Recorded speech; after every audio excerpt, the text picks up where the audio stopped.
Halo semuanya, sahabat channel Bisnis Retail Community, sahabat YouTube, dimanapun kalian berada, selamat datang kembali di channel ini. Nah teman-teman, di video kali ini aku akan ngomongin tentang 5 hal di balik kesuksesan sebuah toko kelontong.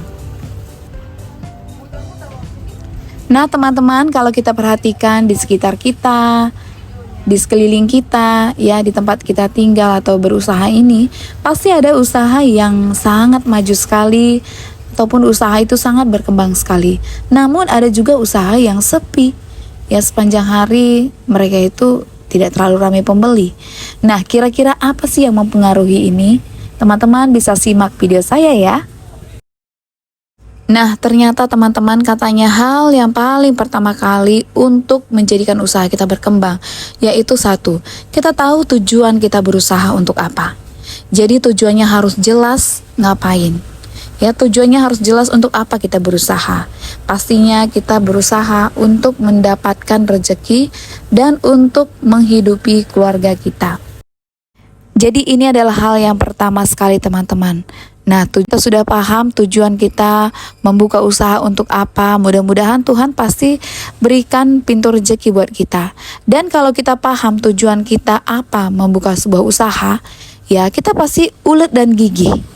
Ya, ini adalah hal yang paling pertama sekali. Nah, ada yang komen di kolom komentar pada video saya, katanya, Mbak, saya baru saja menikah dan baru ingin memulai usaha toko kelontong. Kira-kira apa nih kiat-kiatnya supaya nanti usaha yang saya buka bisa berkembang? Nah, ini tadi, tujuan kita apa? Tujuan teman-teman berusaha itu untuk apa? Pastinya untuk mendapatkan rezeki, untuk membiayai kehidupan keluarga kita, untuk membiayai biaya-biaya anak-anak kita, untuk mereka yang bersekolah, untuk mereka yang berkuliah. Jadi teman-teman, pastikan tujuan Anda untuk apa. Jadi untuk punya rumah nanti kelak, ya kita aminkan semuanya. Nah pasti berbeda buat kalian yang ikut-ikutan. Nah ada juga teman-teman yang memang membuka usaha, dia itu ikut-ikutan. Ini pasti berbeda. Kalau ikut-ikutan dia memang punya usaha yang lain dan melihat ada usaha teman yang berkembang, udah ikut deh, ikut-ikutan. Nah ini pasti berbeda, ya. Progresnya juga berbeda, daya juangnya juga pasti berbeda sekali. Oke teman-teman, paham ya. Yang pertama kuncinya adalah kita paham betul tujuan kita buka usaha itu untuk apa. Nah hal yang kedua adalah ulet gigih, ya. Jadi nggak ada satu buah usaha mencapai kesuksesan kalau tidak dibarengi dengan kegigihan dan kerja keras. Satu moto untuk pemilik toko kelontong, bukannya lebih awal, tutupnya lebih malam. Jadi waktu kita berjualan itu panjang. Artinya peluang kita untuk ketemu konsumen, peluang kita untuk didatangi pembeli itu panjang teman-teman. Nah, kunci yang ketiga adalah berhemat. Jadi di sini kita harus pintar mengatur keuangan kita, keuangan toko kita. Jangan sampai teman-teman kita susah untuk bayar tagihan sementara barangnya habis nih, di rak pajangannya habis, stoknya habis, tetapi uang untuk bayar tagihannya nggak ada.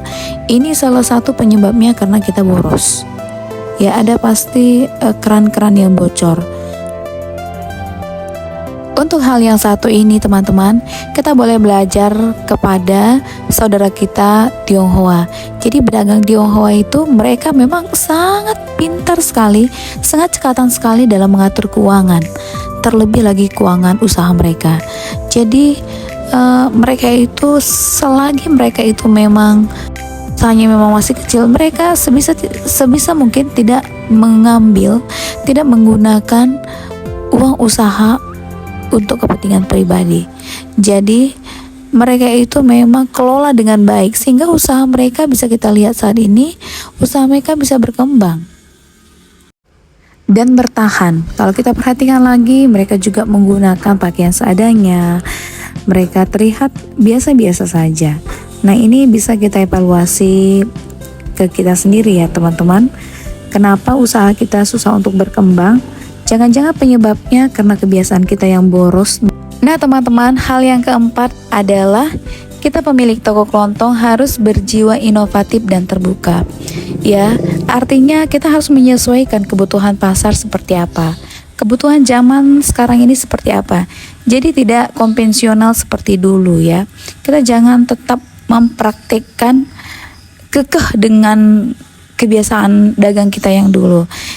Ya, kalau kita melihat saat ini market-market modern, ya mereka semua menyediakan layanan jasa, menyediakan pembelian tiket, ya pembayaran tol, token listrik, pulsa data, dan transfer tarik tunai, semuanya ada ya. Mari kita sediakan juga di tempat kita ya, karena ini juga prosedurnya tidak terlalu susah. Dan teman-teman, ini salah satu cara juga untuk meningkatkan penjualan kita ketika ada pembeli kita yang mau mentransfer uang. Jadi mereka terpikir untuk beli minuman atau beli yang lain dari toko kita. Nah, begitu juga teman-teman, kita harus terbuka. Kalau ada ibu-ibu rumah tangga atau pelaku UKM kecil yang menitip barang dagangannya ke toko kita, mari kita terima dengan baik. Banyak kan ibu-ibu rumah tangga yang membuat jajanan-jajanan, keripik-keripik, ya kita terima, kita ladeni dengan baik. Kita menjadi perpanjangan tangan rezeki buat orang lain. Jadi kita harus fleksibel juga teman-teman. Oke teman-teman, demikian dulu sharing saya seputar toko kelontong. Semoga video yang saya bagikan menginspirasi dan menambah wawasan buat kita semuanya.